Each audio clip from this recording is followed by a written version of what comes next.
Alors, dans le cadre du projet Éco-ressources, avec l'aide de l'INRA, de la FOC, du RMT Système de culture innovant et de l'ESA d'Angers, ainsi qu'une équipe de 6 animateurs du réseau des fermes Défi Ecophyto, on s'est intéressé au métier des animateurs et à la conception de ressources pour l'appropriation de systèmes économes.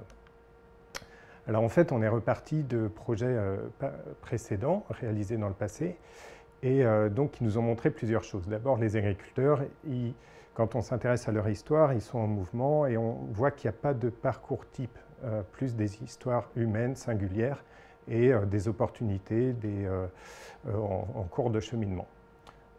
Au niveau des animateurs, dans ce paysage, eux, ils vont plus proposer des ressources pour accompagner ce changement à différentes étapes. Et on s'est intéressé également au sort des références, et on s'est aperçu qu'elles sont toujours réappropriées pour faire ressources en situation. Tout cela nous a amené en fait à considérer la valorisation des références comme de la conception de ressources en vue d'une réappropriation par des tiers. Alors, d'un côté, la production de références, donc on a d'abord en fait fait un tri pour ne retenir que les systèmes économes et performants. On a ensuite formé les animateurs pour qu'ils comprennent de façon fine les façons précises de piloter des agriculteurs pour pouvoir les décrire et les transmettre à des tiers, avoir compris pour transmettre à d'autres. Et puis on a ajouté des critères de robustesse après une mise en débat avec les agriculteurs.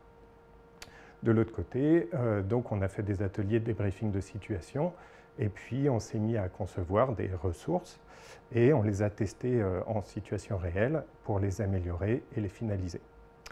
Donc il y en a 5. Un site internet qui va reprendre différents résultats sur les fermes, la ferme, le parcours, les cultures, l'élevage. Donc la formation comprendre, décrire, évaluer qui a été utilisée pendant en fait, le projet a été adaptée et elle est toujours conduite aujourd'hui en partenariat avec l'INRA et le RMT. Une collection de mémos pour l'accompagnement, donc c'est des fiches, c'est des animateurs qui parlent à d'autres animateurs et qui leur donnent des repères de base, comment monter un groupe sur un territoire par exemple. Une collection de vidéos, pourquoi, comment, qui a été conçue pour des interventions en milieu scolaire par exemple. C'est très utile quand on a un agriculteur qui a un empêchement sur la ferme et il ne peut pas nous accompagner. Et enfin, un outil Mission Ecophyto, donc qui est présenté sous la forme d'un jeu de plateau. On dispose le système de culture, donc il faut l'avoir compris au préalable. Et puis, ça facilite sa compréhension, tout le monde là devant les yeux. On rend la complexité du système plus facilement accessible.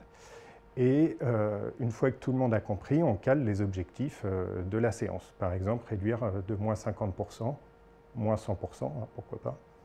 Et donc là, on se met en situation de co-construction en mobilisant des infos qui sont dans la boîte, l'expertise des participants, et pour aboutir à un système alternatif co-construit. Donc c'est un succès fou, hein. Les animateurs, les élèves et les enseignants adorent. Ils en oublieraient presque la récré. Quand la cloche sonne, ils continuent à bosser. Et puis des agriculteurs qui n'endorment plus de la nuit, ça a ouvert des perspectives et ils ont envie de tout changer.